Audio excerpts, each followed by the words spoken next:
Muchas gracias, embajadora Almendras. Muchas gracias, don Bernardo. Hay muchas preguntas. Voy a empezar, si le parece, por estas. Antonio San Juan quiere saber qué es lo que cabe esperar de la Comisión de Ministros de Asuntos Exteriores de los países de UNASUR que visitan hoy, y lo harán mañana, Venezuela. ¿Cree usted que los cancilleres podrán lograr algún paso de mediación eficaz entre el Gobierno y la oposición? Bueno, esperemos que sí. Lo que ha estado claro de parte del gobierno del presidente Maduro, no desde ahora, sino incluso desde hace un tiempo, era, bueno, que hay un gobierno legítimo que tiene también la responsabilidad de dialogar, de conversar con todos. Y yo creo que UNASUR es una garantía, ¿no? Y mi mensaje sería que la oposición venezolana, porque hay mucha gente ya participando en los encuentros de diálogo, porque no se han limitado a los sectores políticos, sino también los sectores empresariales, sindicales, religiosos, etcétera, ¿no? Que habría que hacer como un llamado, pues, para que se aproveche este camino, para que se aproveche esta oportunidad de dialogar. Y bueno, en esos meses de diálogo, cualquier cosa que se puede decir. Yo he visto algunas que se han publicado, porque además se hacen a veces también de manera en vivo, pues, para que el país se entere. Y ahí la gente tiene la oportunidad de decir lo que quiere. Yo he escuchado que la oposición ha dicho lo que ha querido en esos encuentros. Yo creo que este es el momento, y creo de verdad que la UNASUR ha demostrado, primero, respeto a los gobiernos, y en segundo lugar, madurez. Entonces, aquí yo creo que lo que es clave es que la oposición venezolana, sectores de la oposición, porque ya hay algunos que están participando, entiendan que este camino es el camino adecuado. Conchita Robles le pregunta qué tendría que ocurrir, en su opinión, y cuándo, para que Venezuela restablezca las relaciones diplomáticas con Panamá. Yo creo que eso va a ocurrir cuando haya un cambio de gobierno en Panamá. Se pensó mucho, es lo que yo entiendo, y bueno, no podía aceptarse la conducta que se estaba teniendo en ese momento. Bueno, de hecho, eso terminó, como ustedes saben, en una reunión de la OEA, en donde solamente 3 países plantearon el tratamiento del caso de Venezuela en la OEA: Estados Unidos, Canadá y Panamá. Hay muchos venezolanos, hay muchos intereses económicos en Panamá, y por supuesto va a haber una presión importante para que eso se restablezca.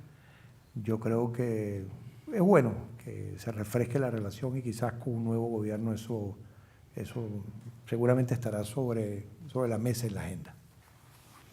Arturo Tabullo le pregunta si son tan satisfactorias como sería necesario las relaciones bilaterales entre Venezuela y España en las áreas política y económica, y por qué no se superan las reservas, los años de desconfianza recíproca. ¿Tendrán que cambiar los gobiernos, como usted pide que suceda en Panamá? Sí, mira, yo creo, y claro, ya tengo algún tiempo fuera aquí y le corresponde, en el caso de Venezuela, responder esa pregunta. Lo pueden invitar a otro desayuno, a nuestro embajador de Venezuela, Mario Isea. Pero, claro, ahí hay una situación de ir ganando confianza, ¿no? Lo que pasa es que también a veces hay actores que no ayudan, ¿no? Entonces, a veces vivimos presos de lo que puede pasar con los medios. Hay veces en que los gobiernos quieren hacer algo, pero si lo llegan a hacer, se convierten en blanco fácil de determinados medios, y eso tiene unos costos políticos a veces muy grandes. El Centro Carter, que no creo que lo podemos acusar, bueno, aunque algunos lo acusaron en una época de chavista, pero no crean, ha sido muy duro, muy crítico el presidente Carter también con Venezuela. Decían que parte del problema es que la polarización que impide conversar a veces viene muy promovida desde afuera. Es decir, hay sectores que quieren tener una situación de polarización por sus propios intereses. Yo creo que, hasta donde le puedo decir, hoy en día hay unas relaciones calmadas, unas relaciones maduras, es lo que yo tengo la impresión, y lo he dicho siempre: en Venezuela no hay ninguna aprensión contra España. En lo contrario, o sea, para nosotros España es algo que tenemos cerca. Y lo que yo he visto aquí, con algunas excepciones a veces que se da, pero en términos generales es una situación de respeto. Y yo creo que de aquí debemos avanzar hacia lo mejor, a lo mejor, a cosas mejores que se pueden dar en el futuro inmediato. Alberto Puertas, ¿cómo pueden reconducirse los efectos de las expropiaciones de empresas españolas llevadas a cabo en un país de la Alianza, en Bolivia? ¿No piensa usted que sería conveniente el pago inmediato de un justiprecio para restaurar la confianza y la seguridad jurídica en ese país de la Alianza por un tema que proyecta de alguna manera su sombra sobre los demás países de ALBA? Mire, hay un punto importante, ¿no? En estos cambios que ocurrieron en América Latina y en el caso de los países andinos con particularidad, ¿no? Y el tema de los recursos naturales. La política neoliberal fue una política que tenía unas características muy particulares para el manejo de los recursos naturales. Básicamente nos ponían a competir a nosotros por el capital. Y yo creo que hay una reafirmación del papel soberano de los estados en el control de los recursos naturales y en su fiscalidad. Nosotros, en el caso de Venezuela y en el caso de nuestros países del ALBA, no hubiésemos podido lograr los éxitos que hemos logrado en lo económico, en lo educativo, etcétera, si no hubiésemos controlado los recursos naturales. Y a través de políticas fiscales diferentes, haber logrado que la retribución para el propietario del recurso natural haya aumentado de forma tal que nos permitió a nosotros, dueños de esa renta finalmente, poder transferirla a la sociedad en términos de servicio. Entonces ese es un primer punto. El segundo punto, claro, lo que pasa con el justiprecio es que a veces no hay un acuerdo en cuánto valen las cosas. Yo creo que estamos nosotros encaminándonos a una situación en donde cada país está buscando un poco cuál es el equilibrio que debe tener nuestro modelo económico. Hay una cosa clara, que es el papel del Estado, que se ha incrementado sin lugar a dudas, y es un papel también en la economía, pero a veces también hemos cometido excesos o hemos tomado unas decisiones que han ido más allá de lo que debería ser una justa participación del Estado para equilibrar, sobre todo en los sectores monopólicos, ¿no? Porque muchas veces también la inversión internacional venía en sector monopólico. Y hay un viejo profesor que decía, no hay monopolio caro. O sea, el monopolio que usted compre lo va a comprar siempre barato porque está comprando un monopolio. Y si es un monopolio es preferible que sea público, en donde por lo menos hay una posibilidad de controlarlo más. Yo creo que eso va a agilizar estas cosas. En el caso de Venezuela sé que hay algunos temas pendientes, algunos se han mejorado, algunos se han solucionado, pero hay diálogo en ese particular. Amparo Valladares dice, se cumple el primer año del fallecimiento del presidente Chávez. ¿Es realmente posible el chavismo sin Chávez? ¿Es usted, que es una persona importante y de larga trayectoria, una persona que está en condiciones de afirmar que no hay contradicciones, que no hay fisuras y debilidad en el interior del gobierno de Venezuela y del conjunto de los sectores militar y civil? Sandra Tobar le pregunta, ¿opina que el presidente Maduro no podrá mantener el chavismo y que podría producirse un cambio político a medio o largo plazo? La primera pregunta es interesante, ¿no? Porque si tuviese que ser político y diplomático, le diría que no hay fisuras, que todo está perfecto, etcétera, ¿no? Pero eso es casi como contrario a la vida. Porque ¿qué podemos decir nosotros en la vida que no tenga fisuras, que no tenga matices, que no tenga detalles, ¿no? Entonces, bueno, la política es dinámica, ¿no? Ahora, lo que está claro es, primero, el chavismo sin Chávez puede existir, ya existe. Es un conjunto de hombres, de ideas, de pensamientos, de aliados, en donde el papel del presidente Chávez fue fundamental para el cambio en Venezuela y en América Latina. Algunos dicen que incluso en el mundo fue un hombre muy influyente. Y bueno, la tarea de todos nosotros es seguir adelante este proyecto de transformación de una sociedad difícil, rentista, con muchos años de postergación social, en un escenario de confrontación difícil, teniendo como enemigos por lo menos la potencia más importante, o adversarios a la potencia más grande del mundo. Los medios, aquí en España siempre me envían un análisis de medios, ¿no?, sobre Venezuela. Entonces, pueden haber en la prensa española 30 noticias sobre Venezuela al día. En algunos casos hay 7 sobre Alemania. Yo me pregunto qué es más importante para España, Venezuela o Alemania. Y de esas 30 noticias sobre Venezuela, sabe que uno no la mide no porque sean favorables, o sea, no porque sean buenas o malas, porque eso no es la forma de medirlo, sino porque sean positivas o negativas, o equilibradas. Y normalmente el 90% de las noticias son desequilibradas, ¿no? Entonces, es también muy difícil esa situación. Yo creo que en la situación actual que se vive en Venezuela, no ha habido de parte del sector militar, que siempre es importante, el más mínimo movimiento o situación de ningún tipo. Hay un respaldo a la Constitución y al gobierno legítimo. Los empresarios están sentándose con el gobierno para discutir todos los temas.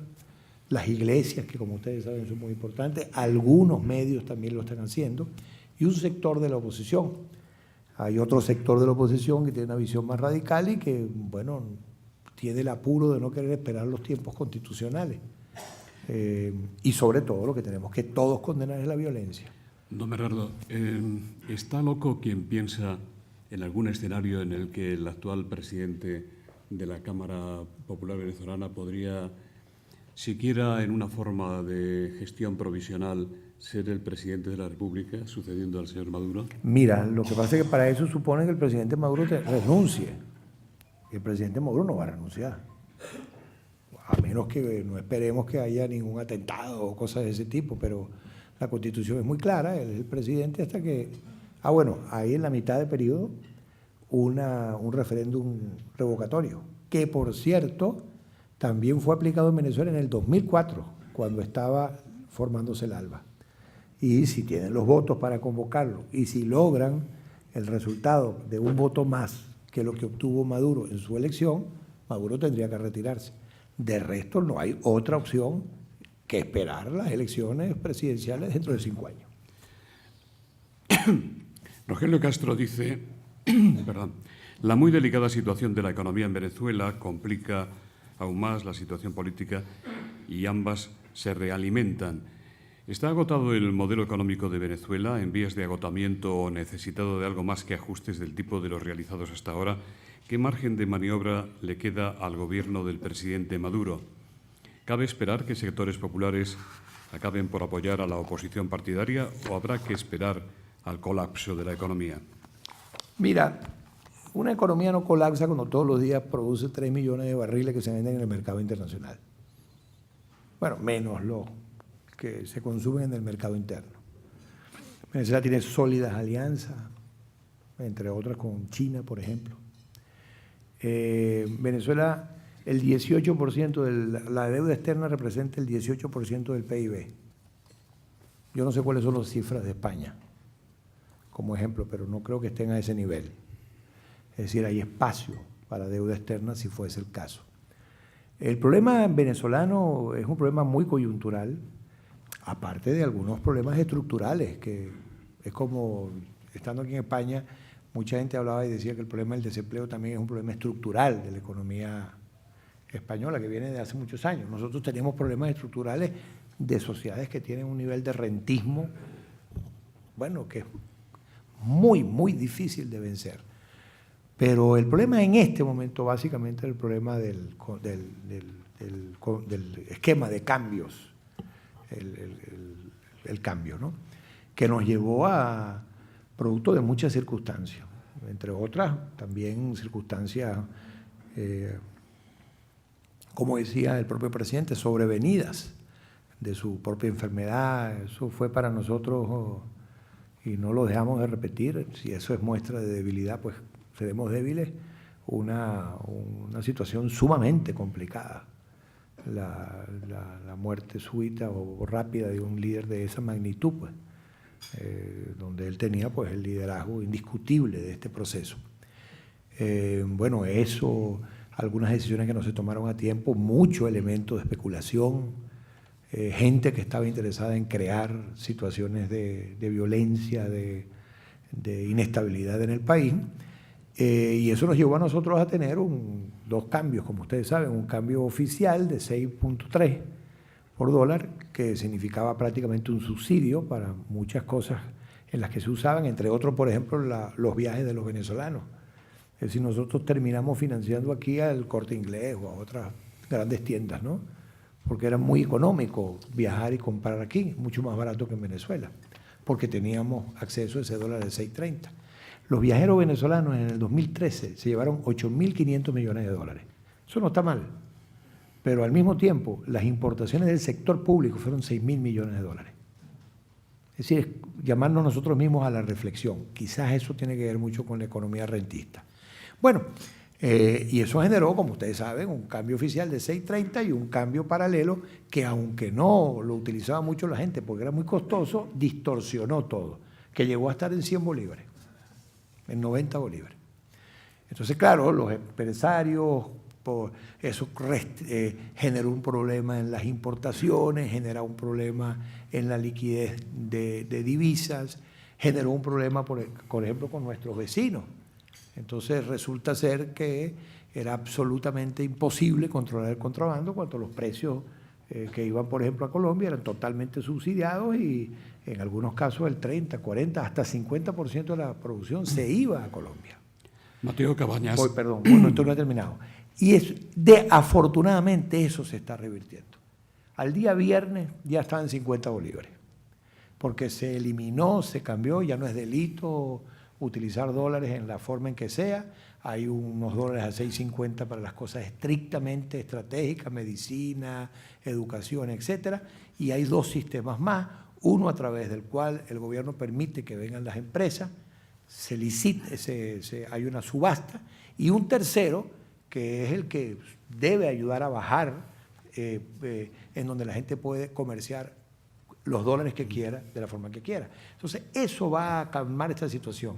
Y escríbalo, si nosotros logramos equilibrar la situación del cambio, eso va a significar el equilibrio de las importaciones, de los pagos a proveedores, etc.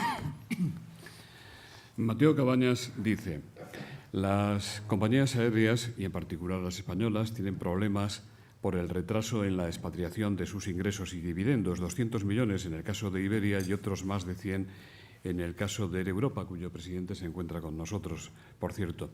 Otras aerolíneas han dejado ya de volar a y desde Venezuela. ¿Se puede revertir esta situación a corto plazo, en su opinión? Fíjense, se está revirtiendo, o sea, porque para el 2014 va a haber, ya se empezó un proceso de regularización, como está ocurriendo con casi todos los sectores, y bueno, se está hablando para ver cómo se atiende la deuda. Hay una discusión fluida entre las líneas y... Lo que pasa con las líneas, y yo se lo he comentado a los amigos que trabajan en las líneas, es que era el mundo al revés, porque el mismo sistema que impedía, que no les daba los dividendos para expatriarlos, le daba tantas facilidades a los venezolanos que conseguir un puesto en un avión en Venezuela se convirtió en una odisea. Porque claro, los venezolanos podían tener acceso a dólares subsidiados para gastarlos en el exterior, que hacía la gente, viajaba.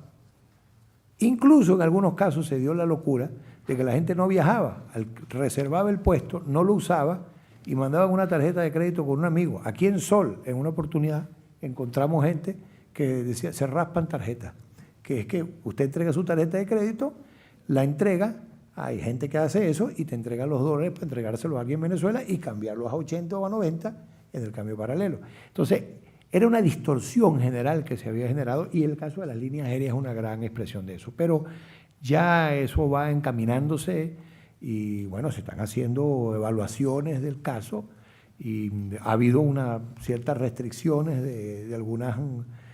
también, como les digo, era una cosa muy, muy impresionante. Les voy a dar un ejemplo y con esto concluyo. Habían incluso personas que venían de otros países con sus dólares a comprar boletos baratos en Venezuela. Entonces estaba bien que tú subsidiaras a los venezolanos, pero terminaste subsidiando a gente de todas partes del mundo. Era un sistema absurdo, el mundo al revés.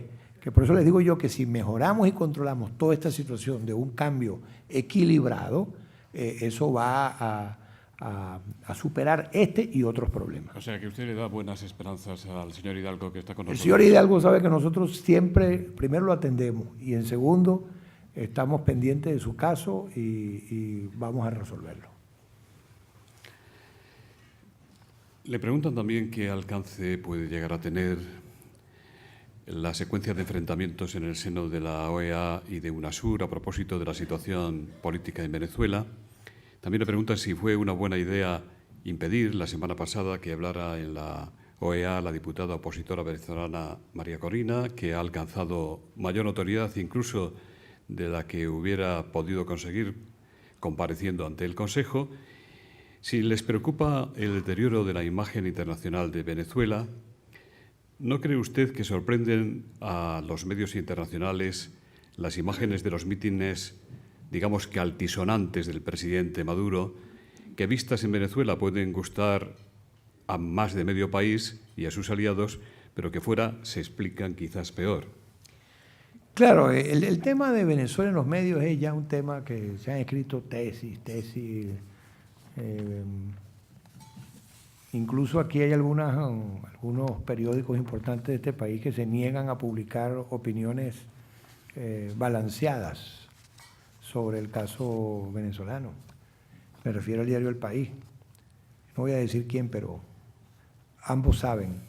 Y no nos olvidemos en el caso del diario El País, solo para recordar que un día amanece en la mañana con una fotografía en primera página donde supuestamente estaba el presidente Chávez entubado en una sala de terapia intensiva, y no era el presidente Chávez. Era un señor mexicano que, por cierto, afortunadamente vivió. Ojalá hubiese sido esa la suerte del presidente Chávez, y todavía estamos esperando una disculpa.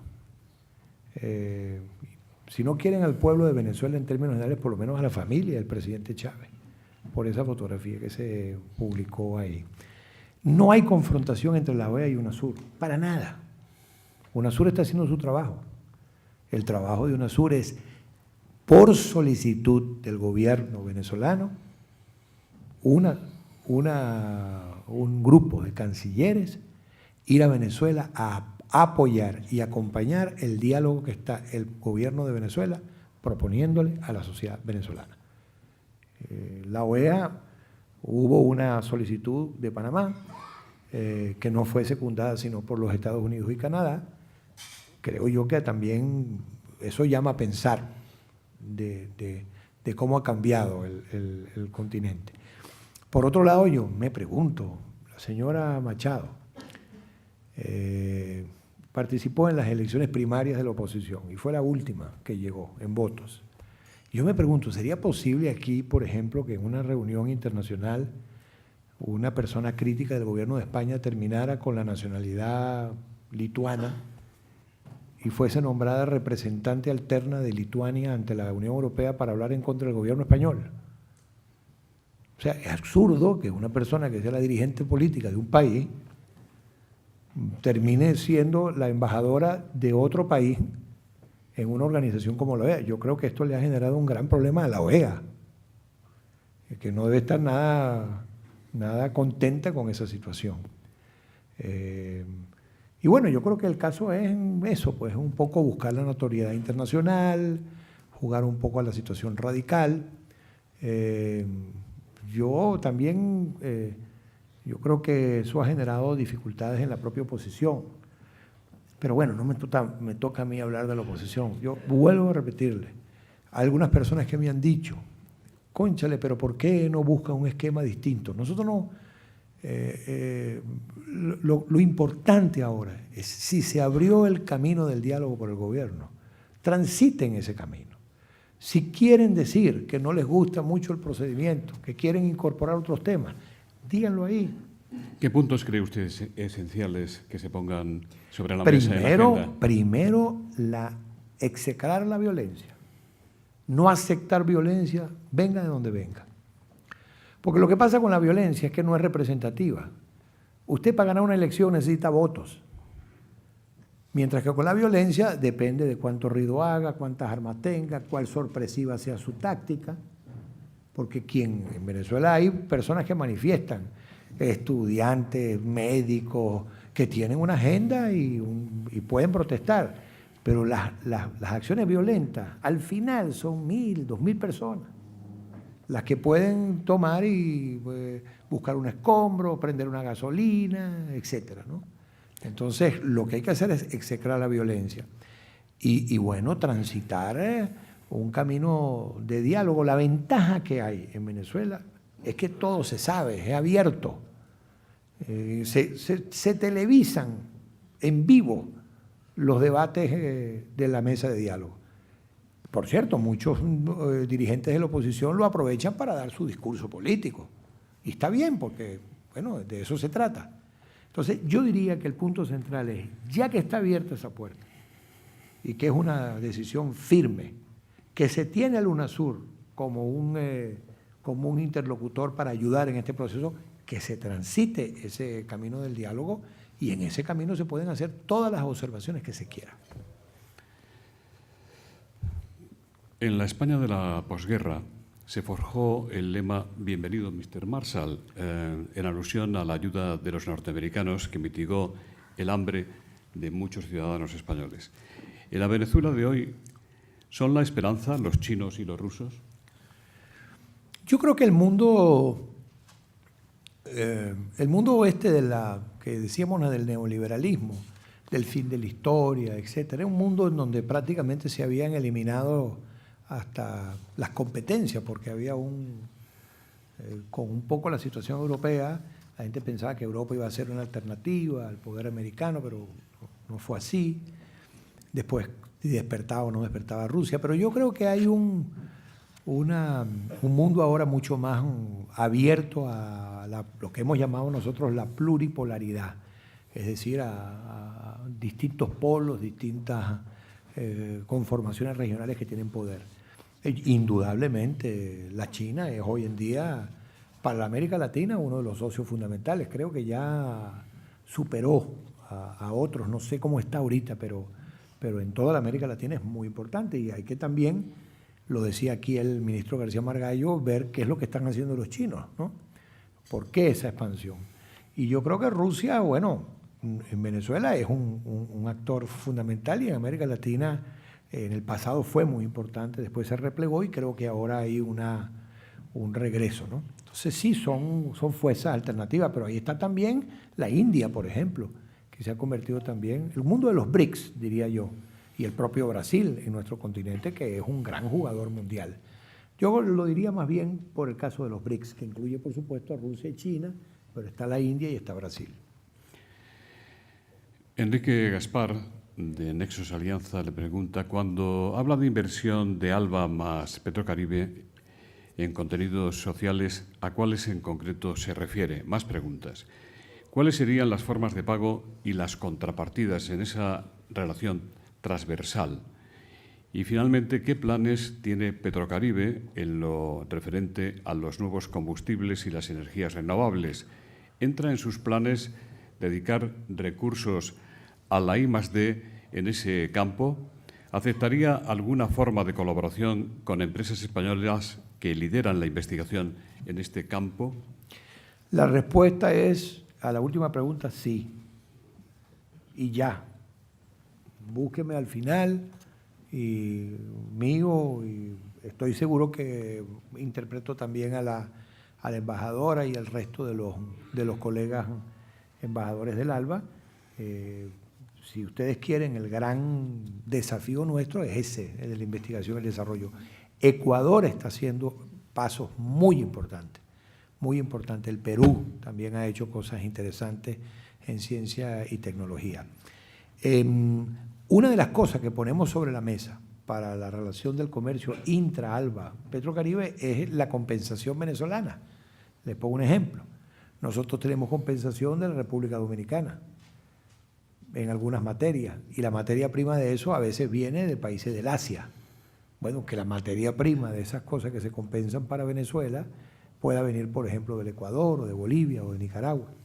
Centroamérica tiene la ventaja de que Centroamérica ha tenido mucho comercio entre ellos. El SICA, que es el organismo de integración centroamericana, es muy activo y podemos aprender mucho de ello. El Caribe Oriental, todos los países del Caribe Oriental están o pidieron acceder al ALBA, es decir, todos esos países que tienen una moneda común, un espacio común, ellos tienen un cierto elemento de integración. Se creó, y eso lo puedo anunciar aquí, una empresa comercializadora que se llama Consurca, porque se hicieron los estudios para la zona ALBA Petrocaribe. Una cosa son los estudios y otra cosa es que exista la posibilidad de hacer ese comercio transversal. Y esta comercializadora, que la tenemos en PDB Caribe, es una comercializadora no petrolera, o sea, una empresa no petrolera que tiene toda la capacidad de asociarse con todos los privados o entes públicos que quiera y que pueda. Entonces, lo que se está haciendo es, por país, generar estas comercializadoras. Hicimos un mapa de mercancías, en el caso del ALBA, y de Petrocaribe. Lo hicimos ALBA, ahora lo estamos entendiendo a Petrocaribe. Es decir, un país como Nicaragua importa A, B o C. Y bueno, ¿de dónde en América Latina podría producirse, o ya se produce, o podría haber la posibilidad de que se produzca eso en el corto plazo? Entonces, ahí a moverse. Estamos trabajando muy duramente en lo que es transporte y comunicaciones. Ahí lo conocerá nuestro querido amigo Hidalgo y otras personas, las dificultades que hay en la interconexión. Entonces, bueno, nos salvamos un poco en Petrocaribe porque tenemos algunos buques y algunas facilidades para hacer ese comercio, pero es necesario desarrollar el transporte y las comunicaciones, y ahí no hay ningún problema en que eso se pueda hacer con los privados. Entonces, y como le digo, yo creo que cuando se vea ese espacio, una de las cosas que quería mencionar, hay mucha empresa española, mediana, que tiene que salir internacional, que tiene problemas aquí ahora, pero que tiene una tecnología y tiene voluntad de trabajar. Esas empresas pueden tener muchas posibilidades en América Latina. Conozco algunas que ya lo han hecho, porque hay recursos en América Latina que se pueden utilizar para llevar una transferencia de tecnología, y bueno, una de las formas para obtener ingresos de una nación es vender, pero otra también es vender tecnología. Entonces podría haber eso, y además el esquema de asociarse. Tenemos que ir terminando. Antonio González le pregunta, ¿cómo se ve desde Venezuela, cómo ve usted en particular el proceso electoral en Colombia, donde el pronóstico de voto en blanco, que allí tiene un valor especial, porque si es mayoritario se anulan las elecciones y los candidatos tienen que ser otros? ¿Qué le parece que el presidente Pastrana se pregunte hoy en la prensa española si quien está negociando es el presidente Santos o el candidato Santos? Bueno, mire, ya esa pregunta ya toca como algunos intríngulis de la política interna de Colombia. Tengo la suerte de conocerlos a ellos. Yo con Colombia lo que les digo es, y eso es una situación del ALBA. La UNASUR es una organización que tiene una fuerza y una debilidad, que es una organización que se maneja por consenso. Es decir, que si mañana alguno de los países de UNASUR se opone a algo, es difícil trabajar. Claro, que lo que pasa es que la ventaja que tiene es que estamos todos y que es una responsabilidad compartida. La UNASUR permitió, en el caso de Colombia, incorporar a Colombia a este proceso porque había una tendencia de otros sectores de poder muy grandes, muy peligrosa, de plantear una situación casi de guerra entre Venezuela y Colombia o entre Colombia y Ecuador. Hubo, como ustedes saben, una situación muy delicada que se planteó, que la resolvió UNASUR, incluso hubo un problema también con Venezuela, que por cierto fue el canciller peruano en ese momento, estando de presidente el presidente Toledo, que no era tampoco una persona afín ideológicamente al presidente Chávez, y se resolvió.